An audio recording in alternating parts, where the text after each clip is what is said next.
Welcome to Fun and Fundraising, everybody.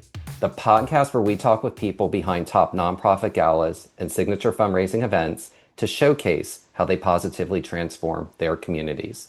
I'm your host, Rob Giardinelli, and today I am so excited to have Lisa Juliano on as a guest. And she is the Senior Vice President of the Naples Winter Wine Festival, as well as the event producer for it.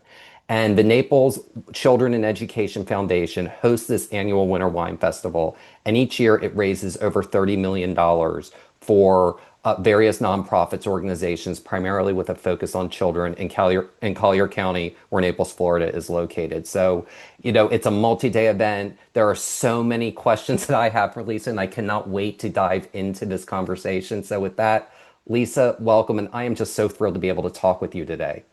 Oh, thank you for having me. Oh, I'm thrilled to have you. So, share with our listeners what the Naples Wine Festival is, as well as how you initially got involved with this organization.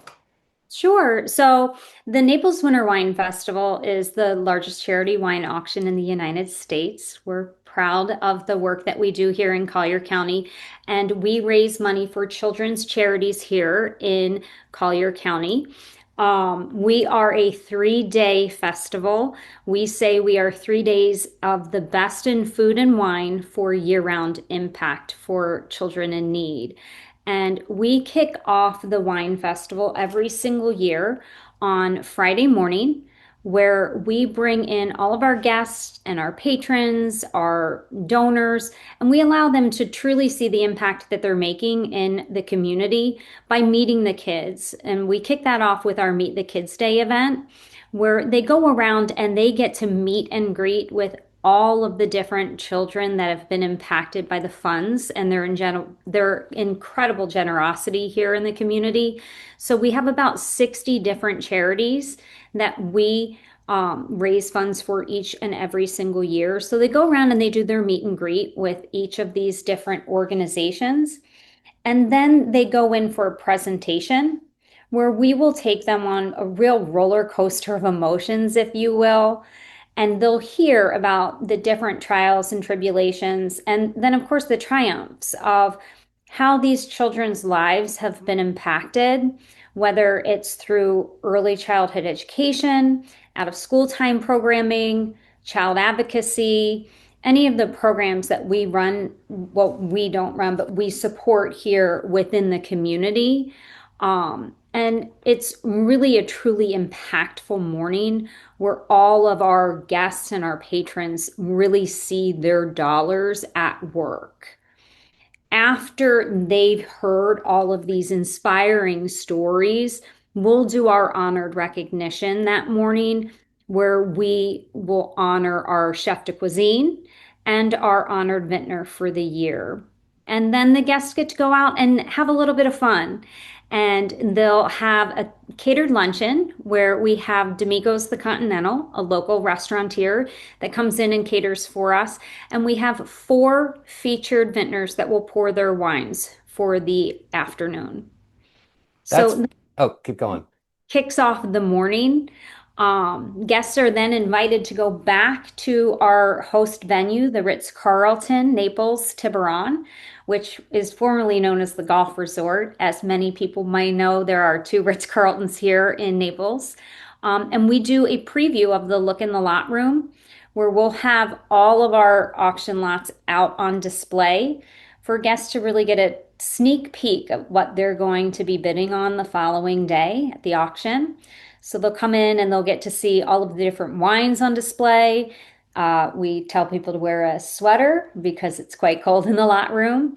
And then they'll get to see all of the experience lots. And we have an incredible group of different designers that come in and help us curate these different experience lot displays with us that volunteer their time and their talents. It's quite extraordinary. And then, of course, Friday evening, we will put together between 17 or 18 different intimate dining experiences for our guests. And these are set in trustees' homes and private landmark settings throughout Collier County. And they're quite intimate. They're between 24 to 40 guests.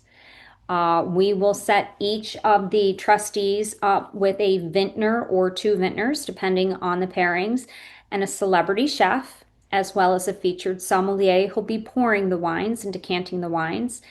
And the trustees really get to set the tone for the evening. So we'll set an overall theme for each festival year. This year, our theme is Picture This. We're setting the tone this year of picturing a world where children don't have to worry about, waking up and being hungry or needing to worry about where they're going to go to get health care or how they're going to be doing in school or, where they're going to be after school. And that can all take place when our patrons come in and they picture themselves going to Bordeaux for a week or buying that new Aston Martin. So it's really got endless possibilities. So each vintner dinner host will then take that main overall theme of Picture This and create an incredible immersive experience with their chef and vintner for the evening. Some will do entertainment, some will focus mainly on the food and wine, but they really get to set the tone. We then provide private transportation. So we'll have about 200 plus cars out on the road for every single guest to make sure that they're there safe and sound. They don't have to worry about how they're getting there. And then, the guests really get to meet the chef and the vintner. They hear about how the food was prepared, what thought went into each of the different wine pairings for the meal. They're just fun experiences. The following morning, we're all back at the Ritz-Carlton again for the actual auction day. And this is when the fun really begins. So we start the morning with registration, and they're back in the lot room to go and get a last sneak peek of all of the incredible auction lots. We then have an incredible food and wine experience out on the Grand Lawn. And our partner, who has been an incredible founding sponsor for us, the Ritz-Carlton, they'll bring in chefs from all over South Florida and they prepare all different kind of delicacies out on the Grand Lawn from their different out parcels. So it could be, the Ritz-Carlton from Grand Lakes or the Ritz-Carlton from the beach resort, which we still call the beach resort. All different. And then we have a wine tent with wines from all over the world. So guests get to mingle and enjoy. We'll have some entertainment out there. And then at about 12:30, we bring in a local high school drum line that plays a few cadences, gets everybody's attention, and we bring everybody into the main tent to start the auction. We do a very quick presentation where we just let everybody know, the auction's about to begin. And then we have two incredible auctioneers, Humphrey Butler, who's done the auction for us for 25 years, and Lydia Finette from New York. Lydia has been incredible. She's done it for 13. And then we auction off back to back about 50 auction lots. And then, the evening ends and we send everybody back out onto the Grand Lawn for a wind down event where we have Southern style barbecue, amazing award winning musicians, and we celebrate the success of the evening.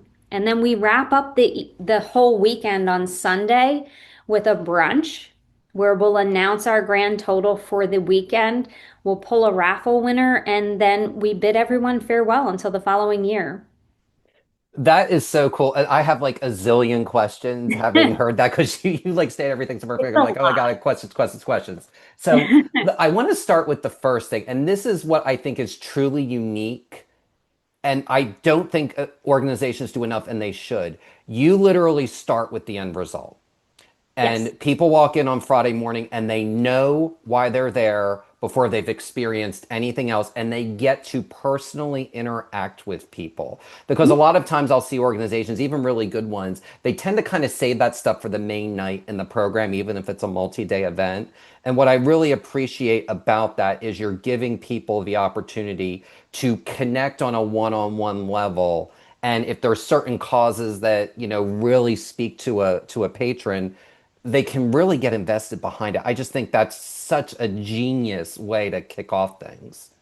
Yeah, so we've learned, and as we continue to evolve, we really weave the impact into all of our messaging throughout the weekend. I mean, it is a challenge for us because wine and kids, it's difficult.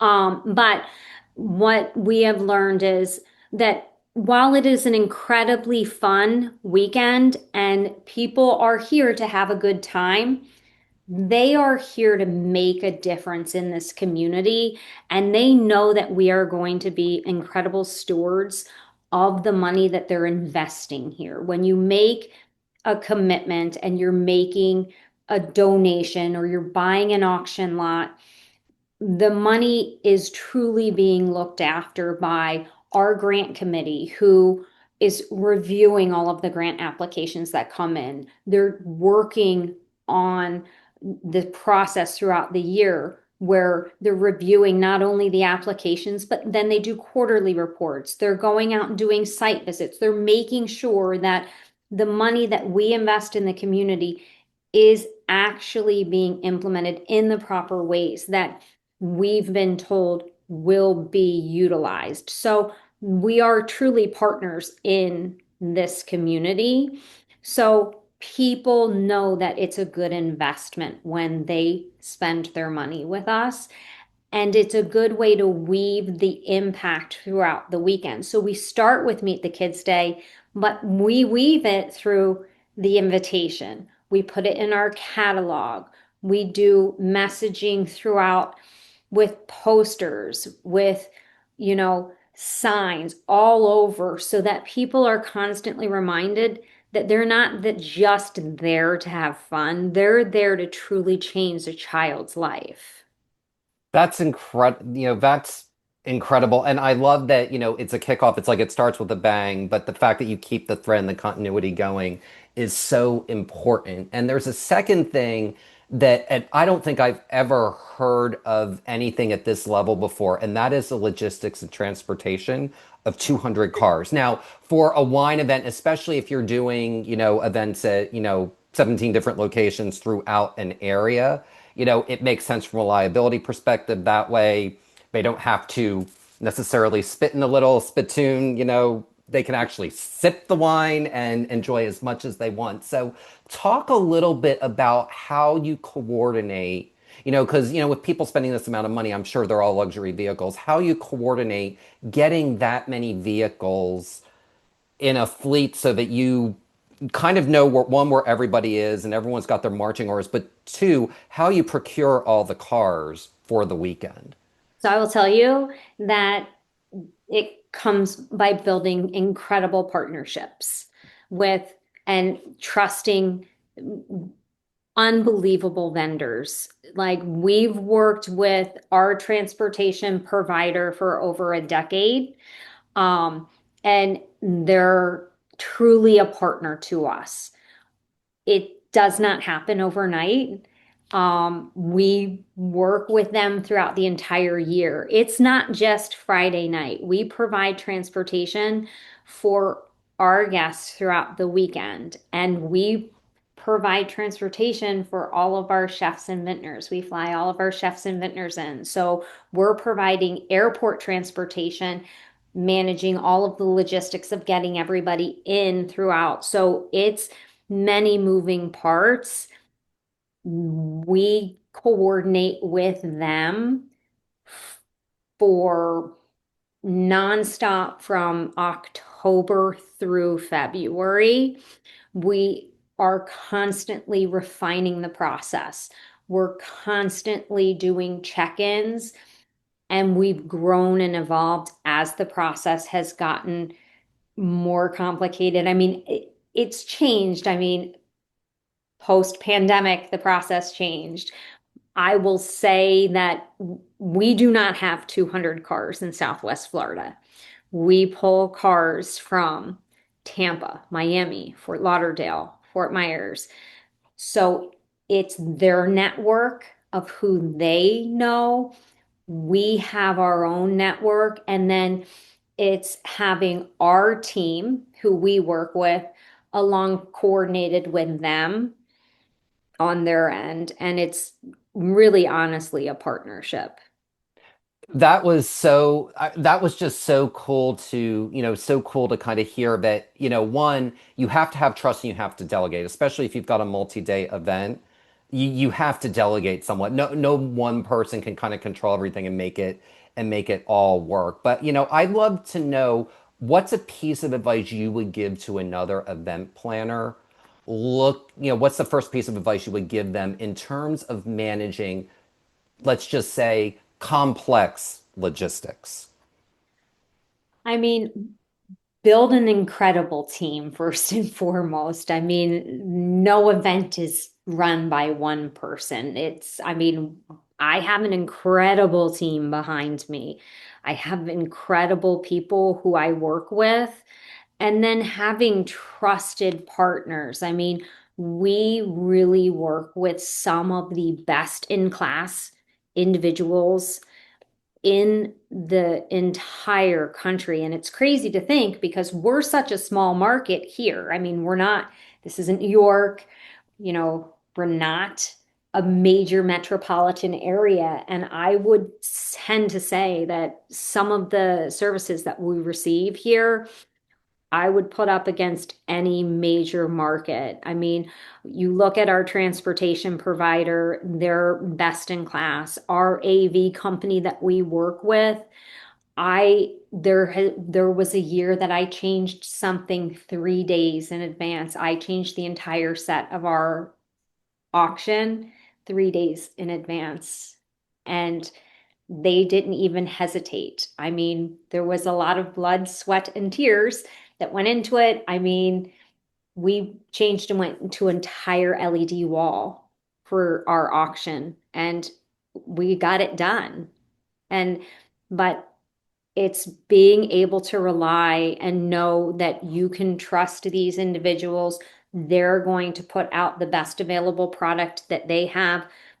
And that in turn is going to be the best product for your clients. That's amazing. And that just, and I'm glad you shared that story because I think there's a perception out there that events that are really well run, that raise a really good amount of money, that everything is just magically perfect from like, you're just like, oh, okay, I'm going to do this. And it goes that way. So I'm really glad you shared 3 days out, you pivoted. And that shows that even events at the highest level like yours, there are always going to be things that come up that happen that are just going to require a change.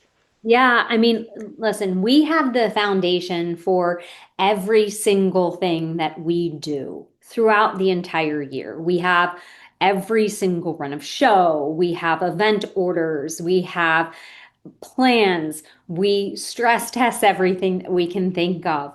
But there are things that pop up that you just have to be flexible. So you have to have trust in the people that you work with and the people that you've partnered with, that you know that it's going to be okay. And at the end of the day, you're going to be able to pull it off.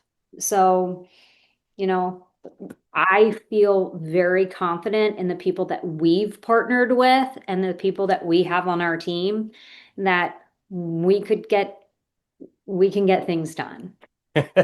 Very well said. And that actually, you've been talking about the incredible team that you have. And I kind of want to turn to probably a place where it's important the whole weekend, but where I think it particularly stands out is on the Friday night dinners because Mhm. they're at 17 different locations and there are not 17 leases. So how do you share a little bit about how you, as the person, producing the event, is keeping tabs on the things that are going on in all these different locations at the same time?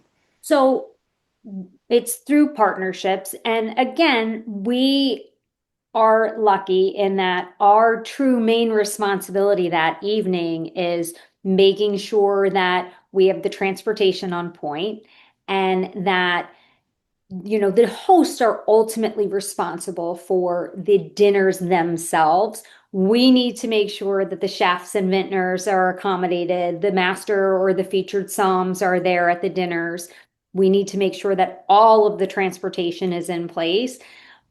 We partner with a lot of different event planners that will help organize all of the different dinners for the dinner hosts.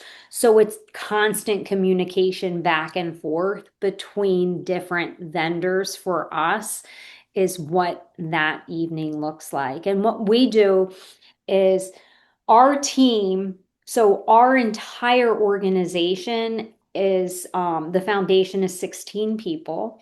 Our festival team is 6. So we're small and mighty as an organization, considering what we pull off every single year. We have to go out and divide and conquer the entire weekend. So we utilize a lot of resources in terms of volunteers, in terms of going and getting help with vendors and things like that. So on Friday evening, we will have some staff here at the office manning the phones. As you've mentioned, we have to pull resources from other areas in terms of drivers. Even the best laid plans, when we're telling people a lot of the places that we're going to pick up guests will have different entrances. And a lot of times it will get complicated because they'll go in the wrong entrance or they'll go to a back entrance that doesn't have a guard gate. And then they'll be a couple minutes behind, and we're getting calls and we're managing those calls here at the office. So we'll have some of our team members here. I'm at the hotel taking the guests that are getting onto the transportation from the hotel and registering them to make sure that they've all safely departed. And then once everybody has left and we've verified every single person is in a car, they're on their way, so that then we've communicated, because we have guests at, or we have staff at each of the residences to make sure, okay, each car has arrived, all the guests are there. That's clearly communicated between everyone. Then once everyone is settled, then we're tracking once cars start leaving and all the dinners are closing.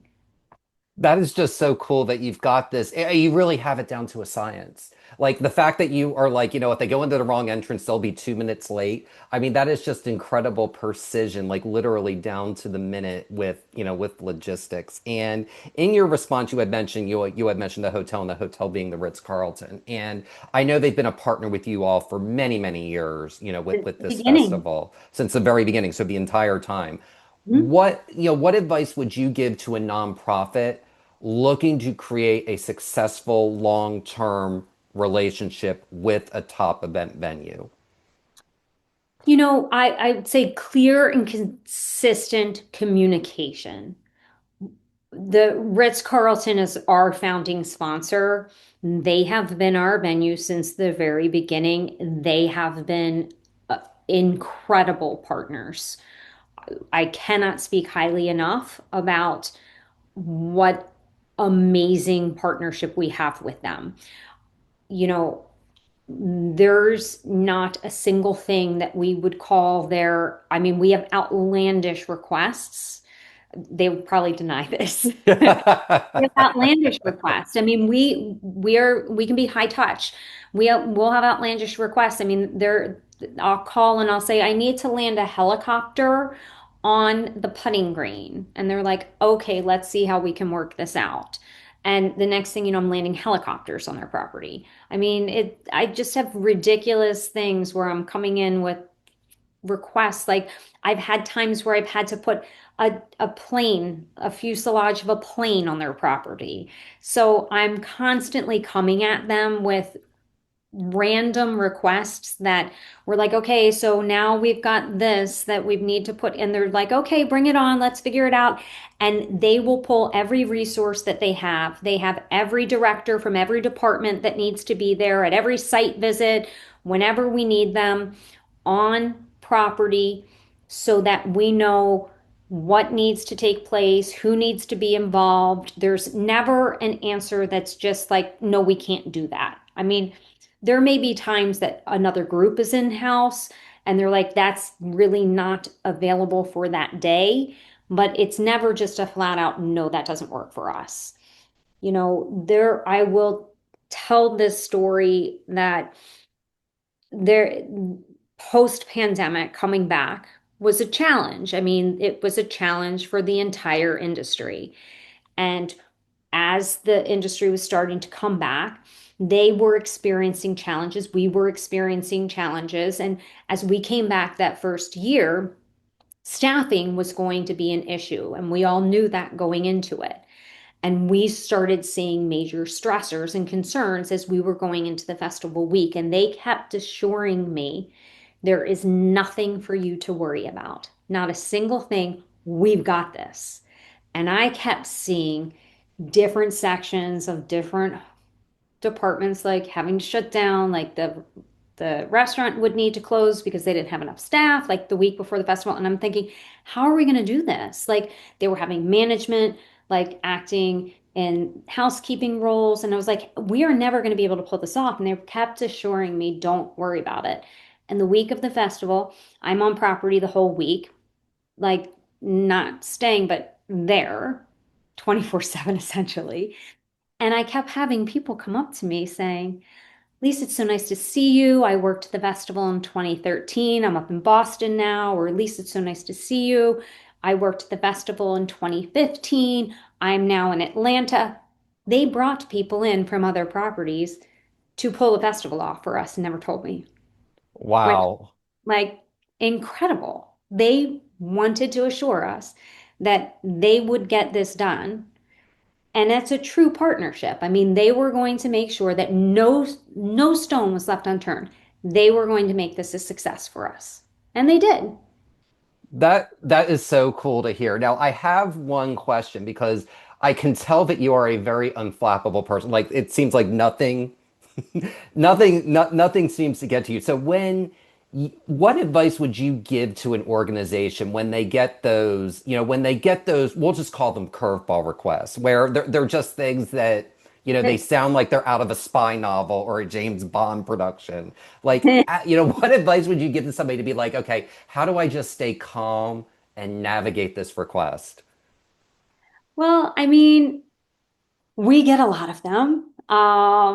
And sometimes, sometimes they're doable. And I try to go through the motions, regardless of what the request is. I mean, if it's absolutely something that isn't going to affect the overall outcome of the auction, and it's just going to waste a bunch of our staff's time and resources and energy, then I'm not going to put a ton of effort into it.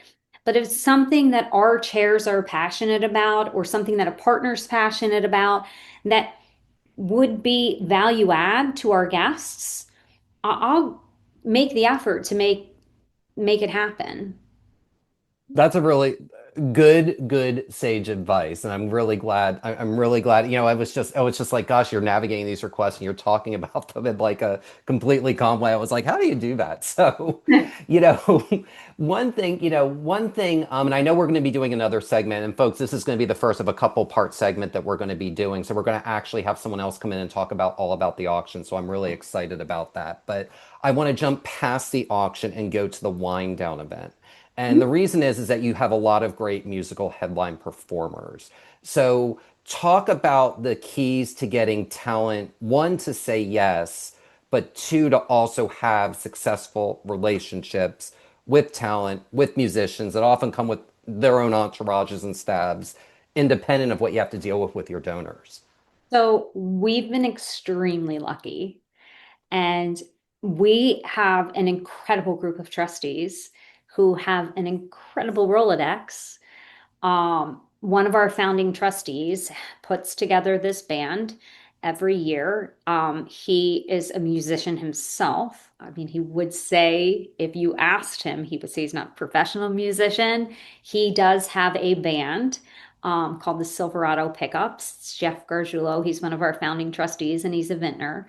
And him and some of his other vintner friends from Oakville go out and they'll play bottle rock, and they'll do some other performances. I mean, they're incredible musicians. So he will put together friends that he has that are out in the music world, and they're incredible. We've had, Monty Powell and Anna Wilson. We've had um, Billy Dean, James Otto, Michael Linkton.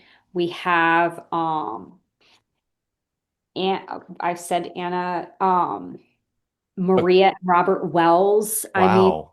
they're incredible musicians in and of their own right, and they all come together this one night to play for Wind Down. And they come in, they they'll communicate. We'll put them together on an email. They'll communicate about what music they want to play, and then they come in. They are here because they know that we're making such a difference in the lives of kids in Collier County, and it's fun for them. They love it. We've just been blessed that we have incredible donors and incredible people that want to come and support the mission that we have. That's so cool hearing that. And just how, especially with musical talent, if they're passionate about it, they will show up. And, nothing beats a good musical performance at a fundraising event because you feel the love, you feel the passion, and you also get to experience musicians in a much more intimate setting than an arena. And it's just the listening experience is just completely different, in my opinion. Yeah, I mean, Robert and Maria opened up the auction for us last year. They did Music of ABBA. I mean, it was really unbelievable. That is so cool. And who can't dance to ABBA? I mean, they're just kind of Exactly.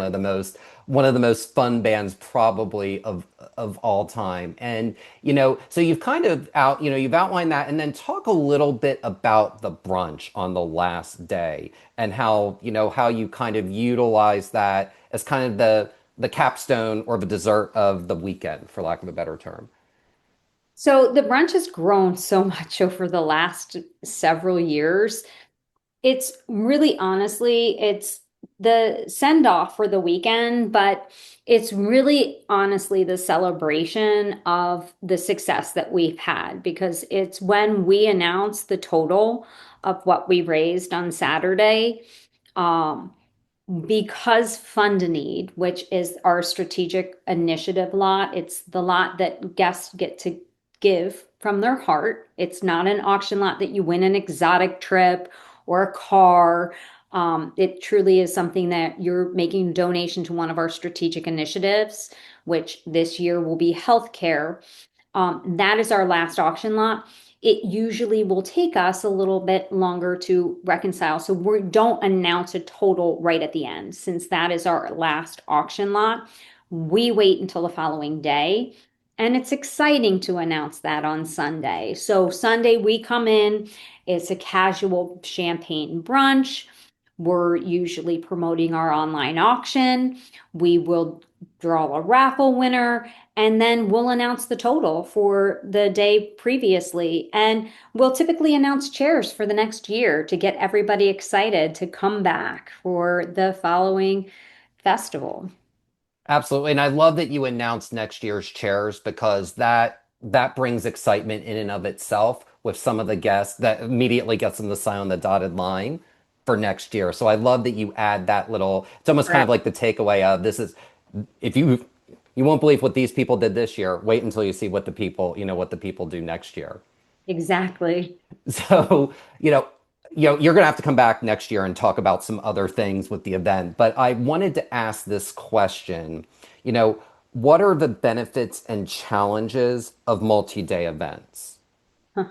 Well, the benefit of a multi-day event is that you really honestly get to weave the story that you're telling, which for us is the impact that we make into the community, into multiple days. So, like you mentioned before, we start by telling that story on Meet the Kids Day, and then we get to weave that throughout the weekend, where the ultimate goal is that by Saturday, we've made such a lasting impression on people that they're willing to make a generous donation to us. And they're willing to bid on one of those incredible experiences or car or the unbelievable wine lots.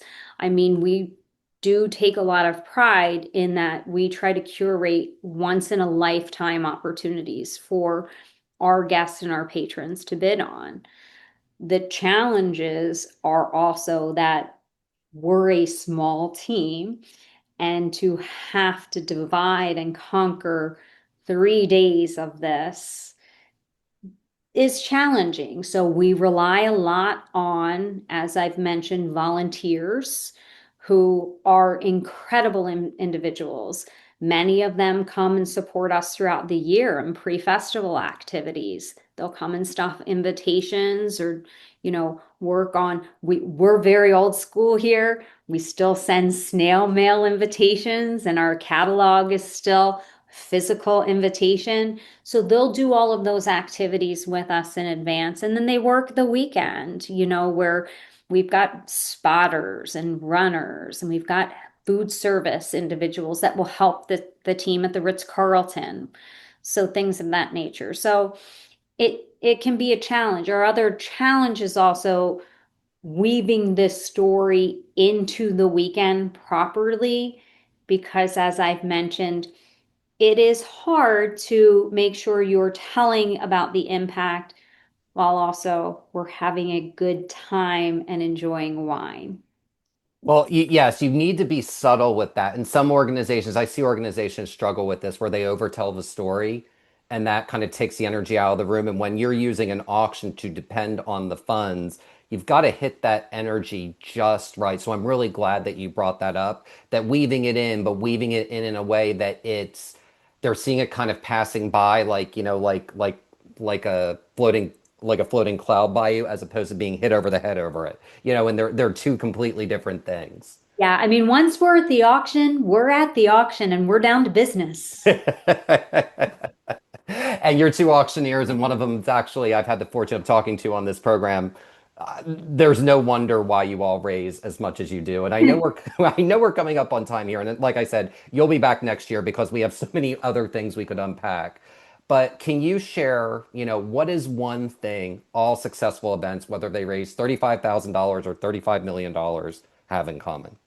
I think, I mean, the people, I mean, like I've reiterated, we have been truly blessed in that we have incredible partners, we have incredible donors, we have the most incredible base of trustees that come back year after year.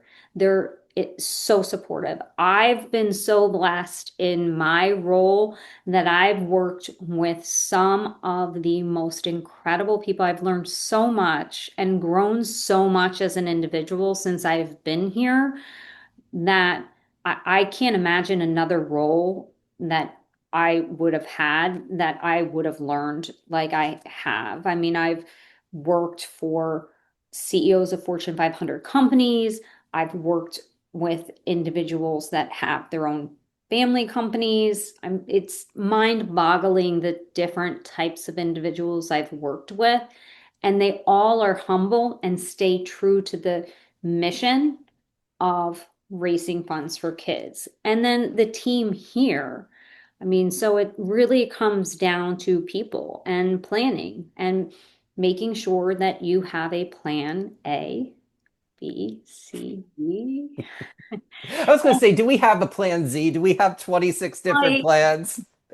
we might. I mean, we have everything that gets thrown at us. So, just rolling with it. So, if you've got the people that are there and supportive and you've got the partners that you can rely on, I mean, then that's the key to success.